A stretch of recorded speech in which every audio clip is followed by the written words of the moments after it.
berdoa menurut agama dan kepercayaan masing-masing. Berdoa dipersilakan. Berdoa selesai. Baik, sekarang Ibu akan presentasi terlebih dahulu ya anak-anak. Yang pertama, Mas Wawan hadir. Hadir, Bu. Kemudian Mbak Susi hadir. Selanjutnya Mbak Dela ada. Hadir, Bu. Selanjutnya Mbak Widya ada. Hadir, Bu. Kemudian Mbak Nur Ariyanti hadir, Bu. Dan terakhir Mas Ikna ada. Sakit, Bu. Baik, jika Mas Ikna sakit, nanti kalau kita ada waktu luang kita jenguk Mas Ikna ya anak-anak. Nggak mau. Nggak boleh seperti itu, Mbak. Baik, Ibu mau tanya, ada yang tahu tidak kita hari ini belajar apa sih? Nyanyi, Bu. Iya, kita akan menyanyi. Sebelumnya kita belajar di tema 7, yaitu indahnya keberagaman di negeriku. Selanjutnya subtema 1, keragaman suku bangsa dan agama di negeriku. Pembelajaran ke-5. Selanjutnya, sebelum kita belajar, coba anak-anak lihat kanan kirinya ada sampah atau tidak ya? Tidak ada, Bu. Tidak ada? Itu ada, Bu, samping bawah. Ya, jika ada silakan diambil, kemudian silakan dimasukkan saku terlebih dahulu, Mas Wawan. Siap, Bu.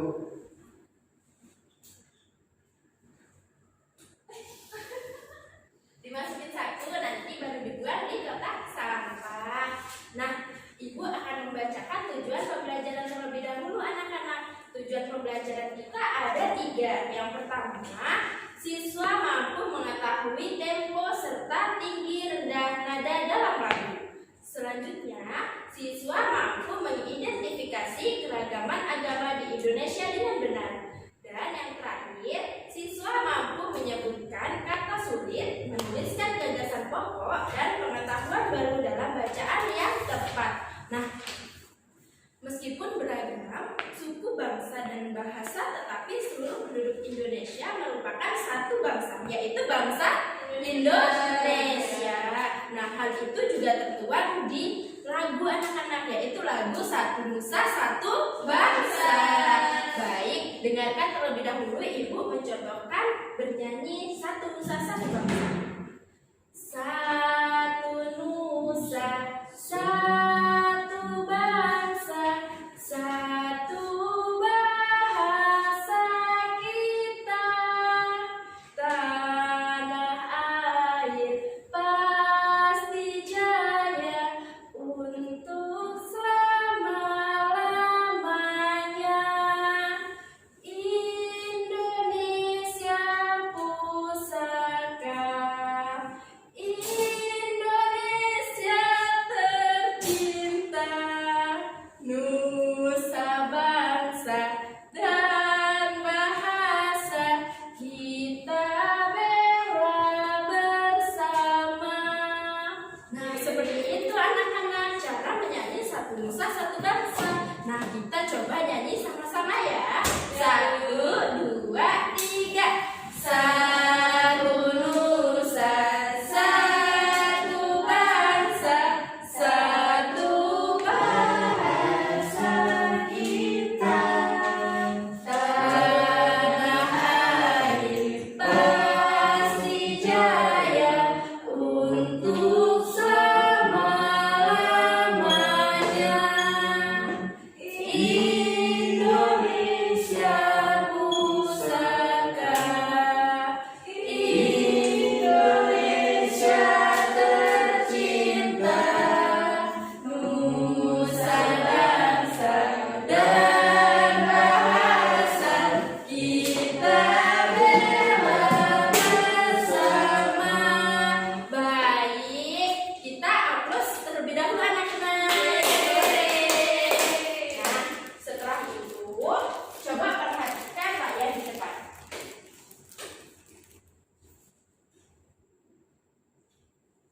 Nah, kita tadi sudah menyanyikan Satu Nusa dan Satu Bangsa. Anak-anak menyadari tidak kalau ada syair yang lebih tinggi dan lebih rendah? Ada kan? Ada. Ya. Nah, coba Ibu perhatikan papan tulis di depan. Nah, jika ada nada ditulis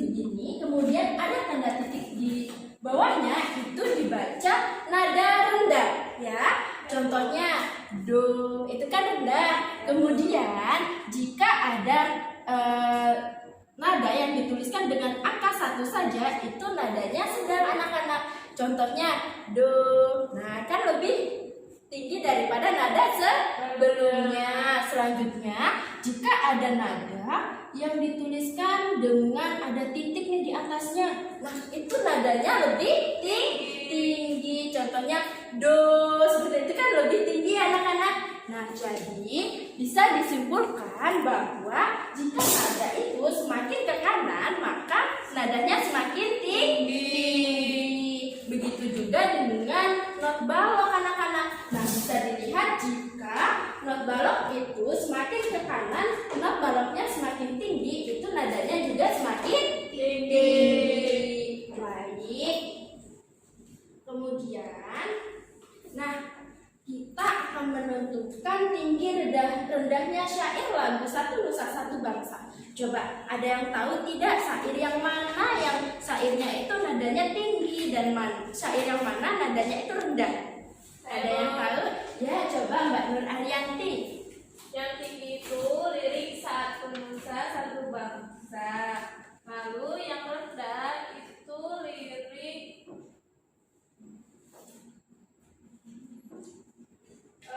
Nusa Bangsa dan Bahasa. Ya, selanjutnya. Sudah? Ya, coba beri aplaus untuk Mbak Nur Arianti karena sudah berani untuk menjawab. Coba kita cek ya. Nah, di sini Ibu sudah memberi keterangan bahwa yang berwarna merah adalah nada tinggi dan berwarna hitam adalah nada rendah. Baik. Nah, jadi benar yang diucapkan Mbak Nur Arianti tadi, Satu Nusa itu adalah nada rendah. Coba kita nyanyi. Satu Nusa, nadanya rendah kan? Kemudian Satu Bangsa, nah itu nadanya lebih tinggi. Satu Bahasa kita, nah itu sanya itu rendah anak-anak. Tetapi di bagian tu dan bahasa kita itu nadanya tinggi. Tanah air pasti jaya. Nah, itu tanah airnya itu adalah nada rendah. Pasti ja itu nada tinggi. Ianya itu nada rendah. Kemudian untuk selama-lamanya. Nah, unnya itu adalah nada rendah. Tetapi nada itu dan selama-lamanya itu nada tinggi. Coba selanjutnya. Nah, Indonesia pusaka. Itu nada Indonesia, nada apa anak-anak? Tinggi ya. Kemudian pusaka nada rendah. Kemudian Indonesia tercinta. Itu nada tinggi. Nusa Bangsa dan Bahasa. Nah, Nusa Bangsa itu nada rendah dan bahasanya itu nada tinggi. Kita bela bersama. Nah, ki itu nada rendah, ta bela bersama itu nada tinggi. Nah, selanjutnya anak-anak, coba dilihat di bagian kiri syair Satu Nusa Satu Bangsa di halaman 35. Nah, di bagian kiri itu ada yang namanya tempo. Temponya apa anak-anak? Lambat. Nah, ada yang tahu pengertian tempo itu apa sih? Ada yang tahu? Baik, Ibu jelaskan ya. Nah, tempo adalah tanda yang digunakan untuk menunjukkan cepat atau lambatnya sebuah lagu yang harus dinyanyikan. Nah, Satu Nusa Satu Bangsa ini menggunakan tempo lambat. Nah, secara umum anak-anak, tempo itu dibagi menjadi 3 anak-anak. Yang pertama tempo cepat, sedang, dan lambat. Nah, ada istilah tempo anak-anak. Perhatikan di depan itu ada istilah allegro, artinya cepat. Kemudian keterangannya, nah kalau tanda allegro itu ketukannya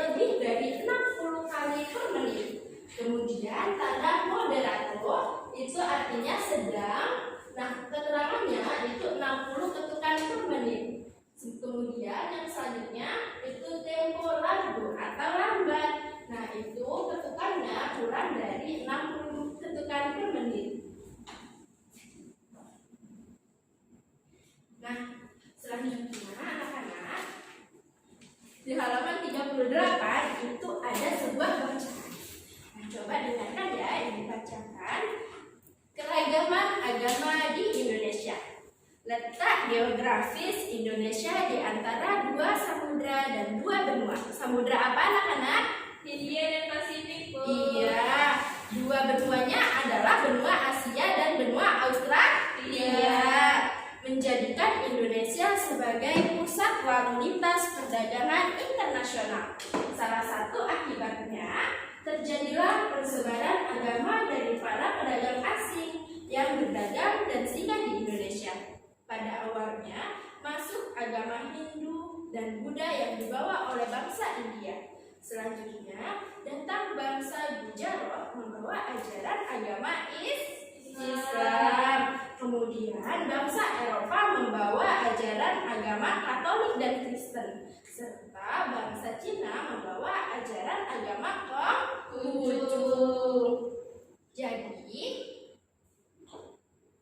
keragaman agama telah ada sejak zaman dahulu anak-anak. Dalam suasana keragaman keyakinan dan kepercayaan masing-masing, di Indonesia terdapat 6 agama yang diakui negara. Apa aja anak-anak?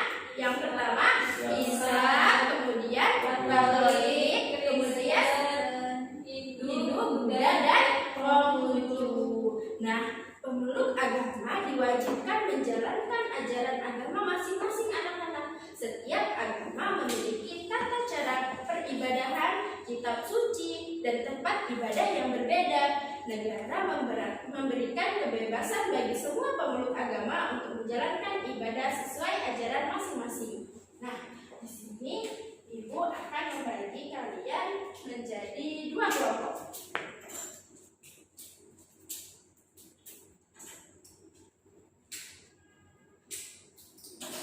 Nah, di sini Ibu membagikan ikat kepala ya anak-anak. Nah, nanti dipakai untuk menandakan kalau anak-anak itu satu kelompok seperti itu ya. Silakan Mas.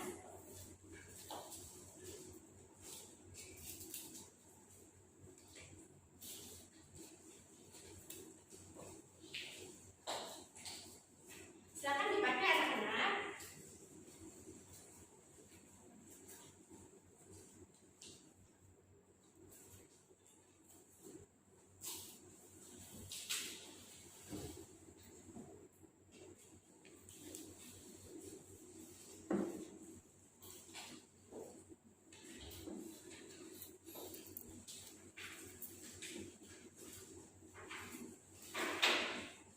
Sudah? Sudah, Bu. Sudah Mbak Dela? Sudah. Ya. Nah, sekarang coba Ibu beri nama kelompoknya. Yang di sebelah kanan Ibu itu kelompok pakaian adat Bali. Nah, yang di kiri Ibu itu Ibu kasih nama itu pakaian adat Aceh ya. Nah, diingat-ingat. Yang sebelah kanan tadi kelompok apa? Bali ya. Yang kiri kelompok apa? Aceh. Aceh. Baik. Nah, coba anak-anak diskusikan. Nah, agama apa? Kemudian rumah ibadahnya apa? Kemudian kitab sucinya apa? Dan yang terakhir adalah hari perayaan besarnya itu apa? Seperti di halaman 39. Yang ini ya. Nah, nanti silahkan ditulis di bagian sini ya anak-anak. Nah, nanti akan ada salah satu dari perwakilan kelompok maju ke depan kelas menjelaskan hasil diskusinya. Ibu kasih waktu 2 menit ya anak-anak.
Nah, mendiskusikan agamanya apa, rumah ibadahnya apa, kemudian kitab sucinya apa. Nah, silakan dipilih gambarnya itu. Nanti silakan tempel di papan tulis ya anak-anak. Nanti agama contohnya nih, dikasih contoh ya. Agama Islam itu tempat ibadahnya di masjid. Kita tempel di sini anak-anak.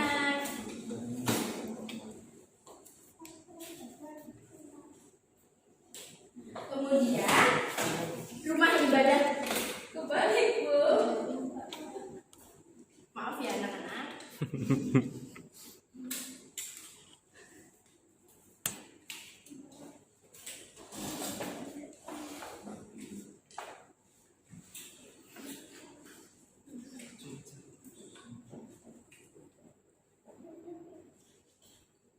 Nah, kitab suci agama Islam itu apa sih anak-anak? Al-Quran ya.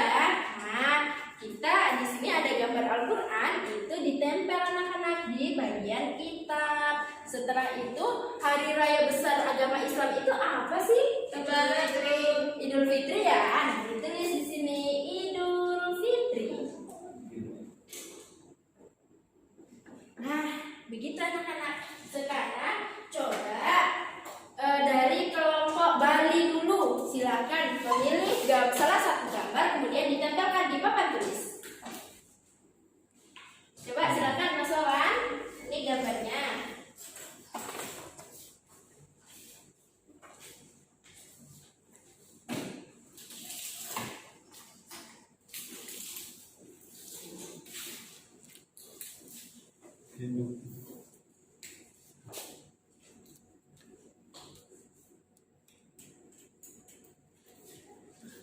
Salah Mas, kitab yang sorry. ini itu rumah ibadah. Sorry. Ditempel di sini ya.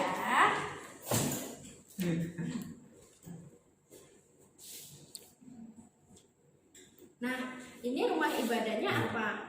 Pura. Pura. Kemudian kitabnya kitab Veda ya. Kemudian hari rayanya itu hari raya apa? Nyepi ya. Nah, silakan ditulis.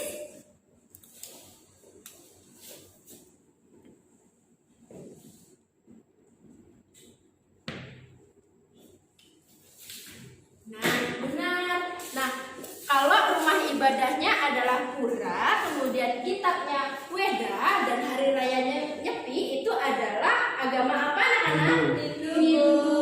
Nah, silakan perhatikan di depan itu jika orang Hindu itu mengucapkan salam itu yaitu Om Swastiastu dan diakhiri oleh Om Santi Santi Santi Om. Seperti itu ya anak-anak. Silakan kemudian Mbak Nur Ariyanti coba silakan memilih gambar dan ditempelkan di papan tulis.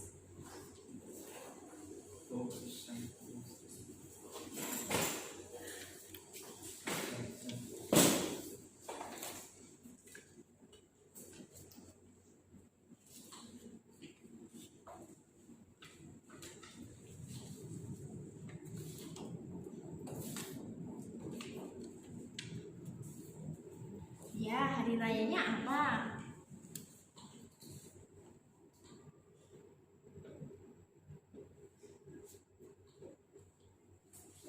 Sudah, silakan duduk.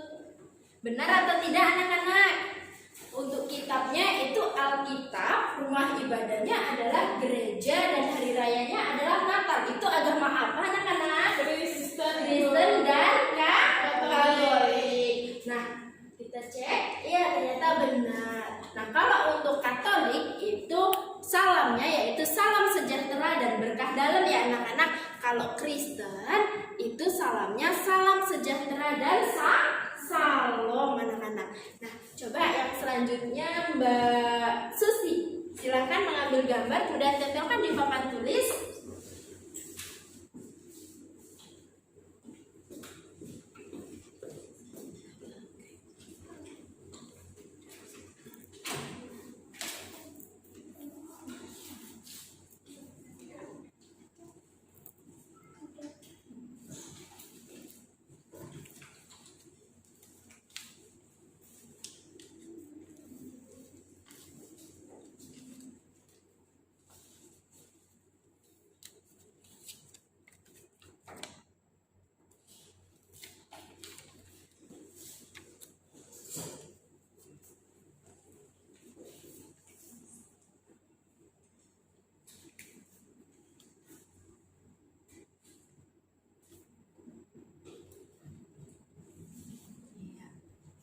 Terima kasih Mbak Susi. Silakan duduk kembali.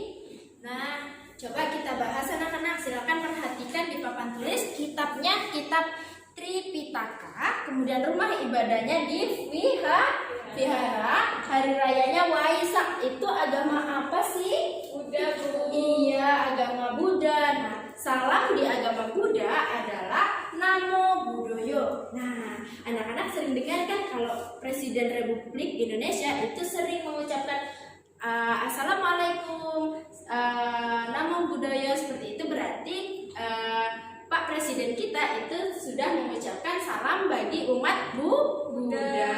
Nah, yang terakhir, siapa yang mau maju untuk menempelkan dua gambar ini? Mbak Widya, Bu. Ya, silakan Pak Widya.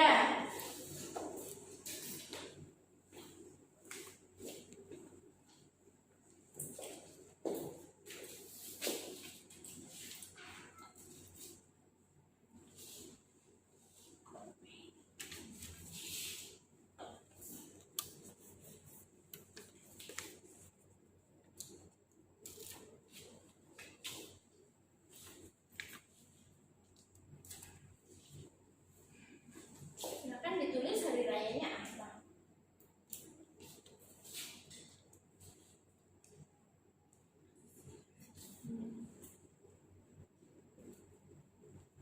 Sudah, Bu? Sudah?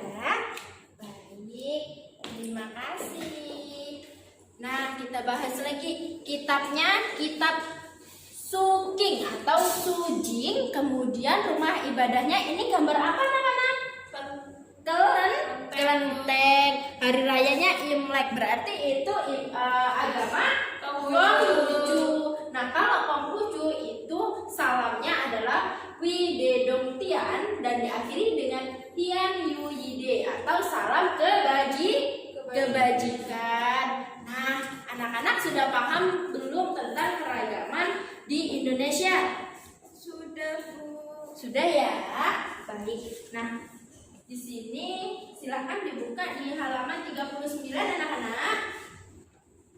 Sudah?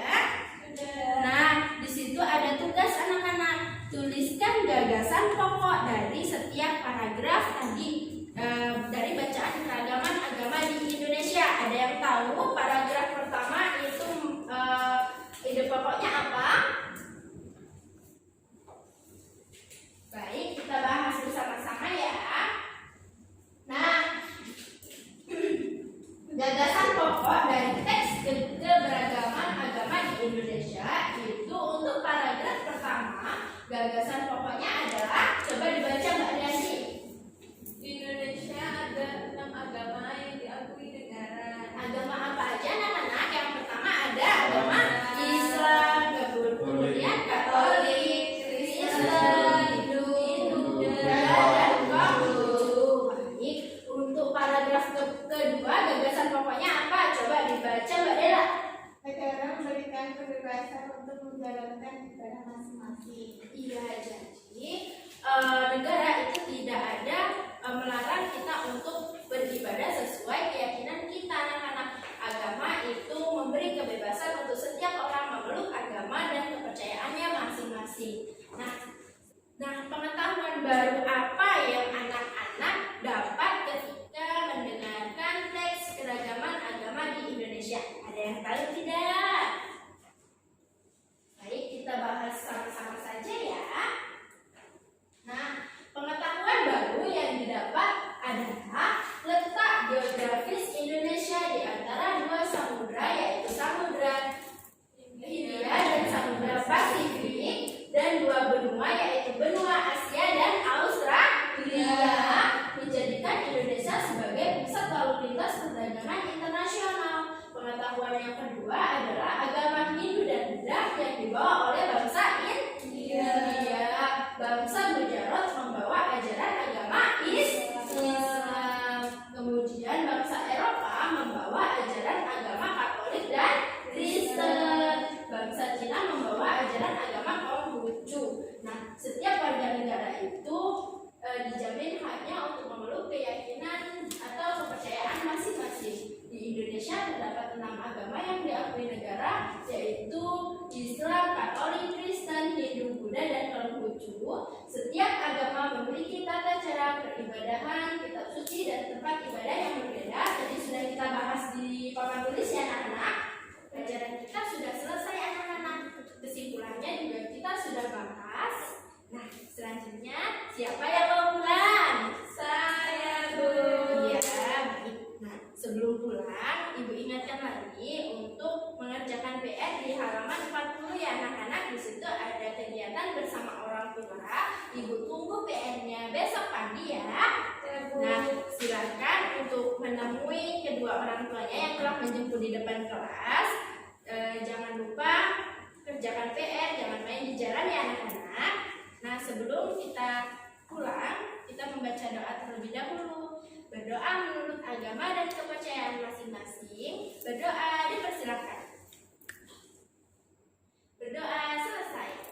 Itulah tadi yang dapat Ibu sampaikan. Ibu tutup. Wabillahi taufiq wal hidayah. Wassalamualaikum